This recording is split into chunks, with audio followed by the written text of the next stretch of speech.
Most people think discipline is about motivation when it's really not. And that's why most people just keep starting over. See, discipline is tricky. Discipline is about identity. Even when somebody say, "Yo, let me see your ID," you are essentially showing them like who you were, I guess, in that moment. Whenever you took your picture, I mean, your eyes are probably still the same color, and even that's pretty much it. Your name is still the same, whatever, but you might have changed. You might not nowhere near be who is on your ID, or you might exactly be that person. So I'm here to talk about why discipline is so connected to an identity shift and not this partnership with motivation. For context, my name is Ramel. This is Project Wolf. And let's start with the glitz and glamour. Motivation, motivation, right? Motivate. So many songs, so many things that are so easily tied to motivation. So many war stories and great movie scenes and all of this amazing stuff connected to being motivated. And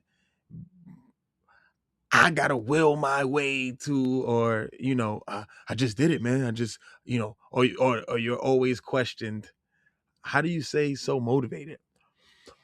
And people will have these, answers for whatever their reasons are, their whys, who they made sacrifices for, what they sacrificed for. But with the most respect, motivation is unfortunately too connected to emotions.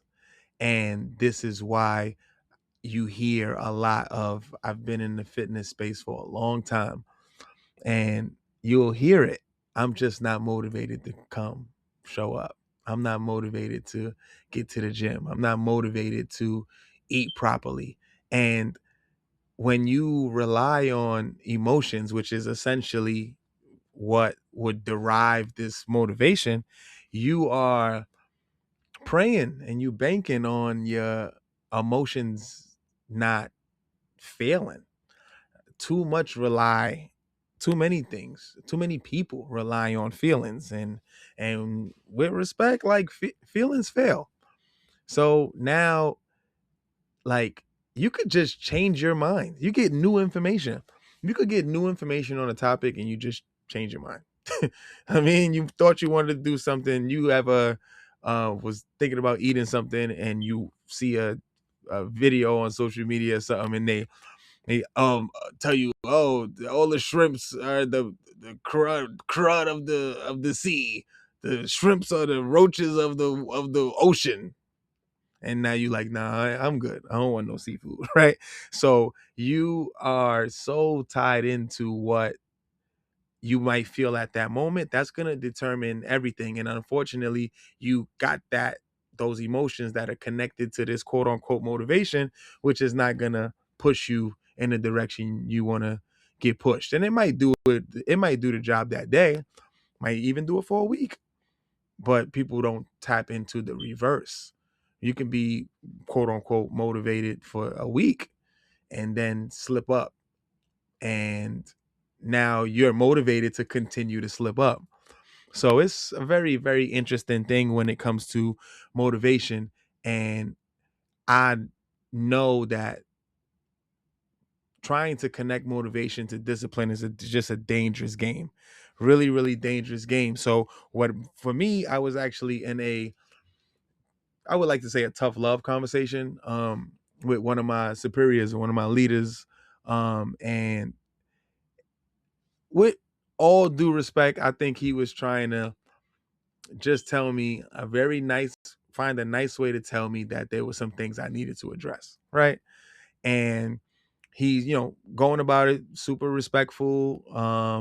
And one of the things he said was, you know, we can go through this and have a laundry list of things we want to attack. But when you look at these issues, you just need to work on matter of fact.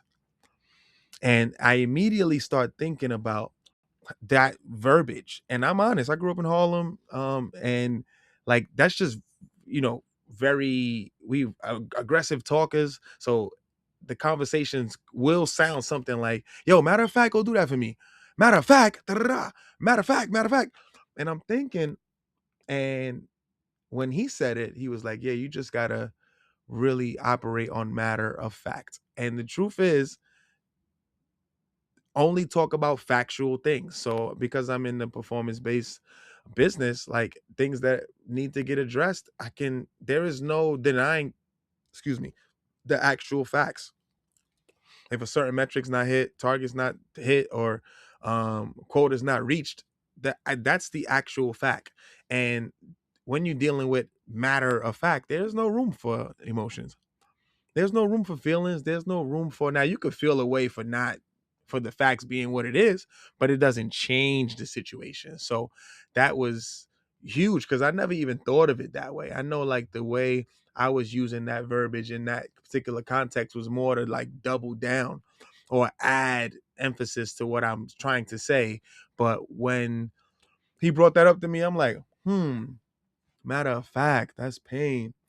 Matter of fact, okay, yeah, I want to start using that, man. But yeah, so with the glitz and glamour that's connected to motivation and the cool stories, it's just too much of a non consistent variable for me. So if you are trying to wonder, or you're trying to get motivated, or hope to stay motivated, you already gambling. And this is the part where we work on formulating or creating this new identity, this identity that um fosters or creates this discipline that you need for whatever it is you're trying to accomplish, whatever it is you're trying to work on, whether it's a goal, it could be a money goal, it could be a career thing, it could be a weight journey, it could be whatever it is. Yes, you do need discipline, but motivation is not going to help you keep that discipline. You can be motivated for a little while. You can be excited, but you also can be discouraged. And all of those things are emotions that have nothing to do with the act of discipline. Discipline is something that requires this identity shift in your mind that says that the what I want, it's a priority. This is so much of a priority that I'm willing to eat the same stuff, um, compromise on certain purchases, avoid being around certain people, establishing certain boundaries because I this thing is so much more important to me than what I have right now. And what I've seen in my spiritual journey, and I'm super proud of the leaps and the steps and the attempts I'm making in this spiritual journey. But what I've found is it is very common that people would go through trials and tribulations and chaos and drama and find God, right? And you find God, and you go through what you need to go through, and you become more spiritual, you get closer to God and become more godlike, and the blessings and all of that great stuff come. But this it's rare that it's just there. There's always something prior to that might have led someone to find that. And I feel like there becomes an identity thing of you. You become more like this person. I want to be more in your image, and you are really trying to be somebody else. And this is identity. And you need to be able to have discipline to do that. Could you imagine just trying to, again, just trying to shift, just trying to change, trying to prioritize different things. All of that requires discipline. Now, if we spin back on the caveat of the motivation, you can emotionally rely on feeling like doing something and not have the discipline, and that yields the most results. When I talk to a lot of my clients, I find that it's the habits. Sometimes it's the friends that are around that aren't essentially supporting, or they're not on the same journey as them. A lot of times I got a lot of adult clients. A lot of times their nutrition discipline is out the window when the kids are in the mix, which I totally understand because emotionally you don't want to feel like dealing with them. You don't want to cause no drama, or not drama because you're the parent, but you don't want to. It's easier to indulge or not have to cook twice or whatever your reasoning is. But those emotions are the catalyst for you to get off track, where discipline ain't got nothing to do with that. I mean, discipline literally has nothing to do with that. So I take pride in trying to be as transparent and clear minded and really analyzing who I want to be. So through this identity shift and learning and redefining who I am, I'm finding that a lot of my success, a lot of the things I'm connected to, a lot of my passion, a lot of that is connected to this new discipline that I've established, this new why or new reasoning or new um feeling, epiphany, whatever you feel like saying. It's just I know what I want, and I know that I ain't gonna get what I want relying on my feelings. I don't feel like doing this. I don't feel like doing that. I'm establishing the discipline that no matter however I feel, I'm still working towards the things that are important. So when I speak to people, a lot of my questions are, what your goals are, why is that important to you? And a lot of times I'm not really confident in taking on someone as a client if their why is I wouldn't say too emotional, but if it's not something that we can create some discipline around, then that's where the challenge comes in. That's when it comes in. Like, some people are literally changing their lives to be a part of other people's lives. Oh, I need to get in shape, or I need the doctor said I can't do this. I got this going on. A lot of times the people that they're making these changes for are so important that they are willing to work on this discipline so that they don't revert. Because that's where the challenge becomes. You see some people, most people got to start over, they get off track and stuff like that. Is because it never, I mean, not that it never was, but it wasn't really discipline that carried you. It was that motivation. And that motivation is so emotional that the times that it's carried you, it was emotionally in your favor. And the times that it's brought you off track, un- unfortunately, it was the emotions that were not in your favor.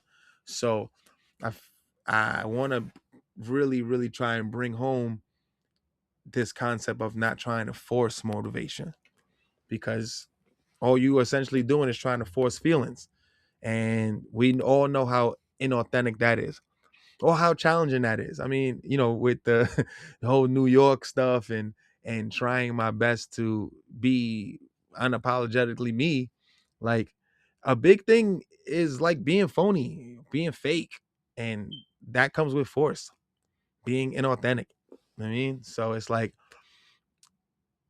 if you try anything you try to force, it only lasts for a little while. So definitely not trying to force motivation, and thinking about the like the Knicks, right? Right now the Knicks won. Congratulations to the Knicks. Phenomenal season, phenomenal run. And I'm sure they were motivated, but it was really the discipline that's gotten them where they've landed, which was the championship. Like, we got an opportunity to see New York City united. We got an opportunity to see so much electrifying energy behind this run that it's it's contagious. It's beautiful to see. And then if I'm New York and you're thinking about all the memes and what the ideas and all the pain and all of the heartache that New York fans have had to go through, this was a phenomenal opportunity to showcase discipline and showcase what loyal fans look like, what it looks like to be even a bandwagon and support. Just to see something so cool and say, I want to support that. Like that's just phenomenal. But the amount of discipline that they had to show to stay poised, stay under control, not get too big headed, even when they started with losing 2 games in their first series. Like that's imagine if they were emotionally triggered and not disciplined. So definitely a phenomenal story. And it's again, the identity of the Knicks were, hey, I went through some stuff. We went through some changes. We've had a hard time being a really good basketball team for some time. We had different pieces. Once the identity was established, yeah, they've made it to the playoffs. Great. Got knocked out in certain rounds, made it to this, made it to that, didn't make it to the final. Like they've done things and they've remained who they were and just got better. And they only got better through that discipline. So um yeah, they were motivated to win the championship. They were motivated to give New York fans something to cry about. Yeah, they were motivated to finally do it and all of that. But at the same time, that motivation didn't get them that win. It was that discipline. And just speaking on the way the that what that has done with respect, this New York run that came out, this phenomenon, this historic premium run has redefined fandom, sports fans, the sports industry, the way things are going to be done moving forward. New York just laid out the blueprint. How artists, how creators, how social media influencers, how people are going to go about creating merchandise for their team, you're going to follow this blueprint. How people are going to take trending songs and make songs connected to their team, you're going to follow this New York blueprint. How you function and monetize watch parties, New York showed you how to do it. So no, don't get me wrong, there's been watch parties and crazy fans, and a lot of towns are known for their style of fans, but this historic run right here just laid it out exactly how you're supposed to rally behind your team, support, show love. Even the people in New York were just nicer. That's just a different thing, and that's just growing up in New York. So the craziest thing about this is you better hope it's not a back to back. You better hope. Not only that, if the Giants or the Jets do it, which is essentially a different game, different ball game, because football is once a week. So like with a 7 series game, you got all of this build up and a bunch of ways to support, where for football you got to kind of just hope it just happens that one game. But if the Giants do it, if the Jets do it, if Buffalo does it, don't let the Yankees do it again. If the Yankees do it again, oh my God. And that's just from the tone that was set from, because New York Yankee fans are accustomed to winning no matter how long it's taken. So, but I say all of that to say most of these phenomenal championships, most of these great celebratory events are all connected to the discipline that teams have had, that people have had. Your successes are connected to the discipline that needs to remain in who you are as a person. And this particular topic heavy on my heart because again, a lot of the, I wouldn't say excuses, but a lot of the challenges that I'm confronted with is motivation. And it's like, no, it's not. You can't, because the same way you could be motivated to do something, you can also be motivated not to do something versus I'm not motivated. And I just don't think people see that. You could be around the wrong people and they can motivate you to do some wild stuff. And then you change your surroundings and change your circle, and you're no longer motivated to do that. Either way, it's still a feeling of acting and being able to establish discipline reframes who you are. It sets up or showcases what you are what you are aligned with versus this emotional run. That's why again you start over, or you got to get back on, or you got to get back on your grind, yeah, like it's such a wish up and down game that unfortunately won't yield you as much results as I think you would like, because um the emotional piece is an intangible thing, that is something you just can't control. So I mean, it's definitely um a challenge to be in tune with what you identify with, but I think the more you spend time figuring out that part, the easier things become. Like even down to the sneakers. Like I love shoes. It's no secret. I love sneakers. What I found is like a lot of people are not buying shoes. It's they're buying identity. A lot of times I don't even have to talk. I just sometimes these shoes help express my excuse me express my mood. If I feel like what I flexing, which is crazy, right? Because in this broad sneaker community, what I think is a flex, somebody else might be like, "Psh, like what?" And it's wild. And then you think about like why people are quote unquote buying shoes. Sometimes you're just buying them to resell them. You buying to say you have them. You buying them to recapture a nostalgic moment of your childhood. You buying them for somebody else. Whatever that is, all of those are shades of your identity as to why you're making that decision. And that goes for clothes as well. There's some people who never leave the house not dapper Dan, fresh. Then there's some people who even don't care at all. Like whatever I got on, this is it. I'm somewhere in the middle. It depends on how I'm feeling. I'm big on like if I ain't really I'll run around. I think that one of my pops would say that being fly is all in the mind. You know what I mean? So that's something that always resonated with me, because it's like I don't care what I got on. If I'm always gonna feel good, and that's a big part of. Um, Shout out to my moms, man, with building that extra what I deem to be like this protective shield of confidence. I've just always felt super confident. We grew up in a 2-bedroom crib. Shout out to Tav Projects.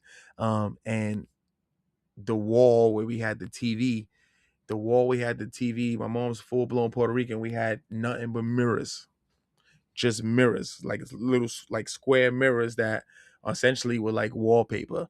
So it was, I mean, it was glass though, but we had these mirrors, and every time we walk in the crib, you get a chance to look at yourself.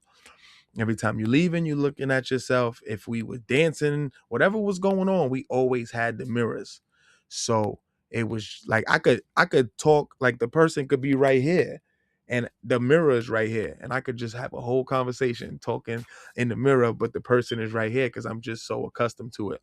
And if you want to act like you never like played out scenarios in the bathroom or was talking to yourself, cool. That's on you. But I did that.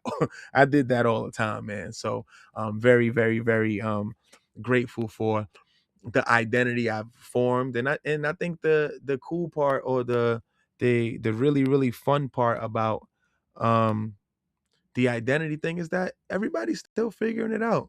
And it's okay to change and evolve and transform, or whatever, however you deem it, because you got to make sure you good. And the only thing that I feel will always remain is the identity. Who you are will always be that. And you can change, but the motivation piece. Like what if was motivated or I was motivated to be a good person? And Monday, Tuesday, Wednesday, Thursday, I'm motivated, I'm motivated, I'm motivated, I'm motivated. Friday come, I'm not motivated. Is it cool for me to be a bad person? Is it do I get a pass? Or was I ever a good person?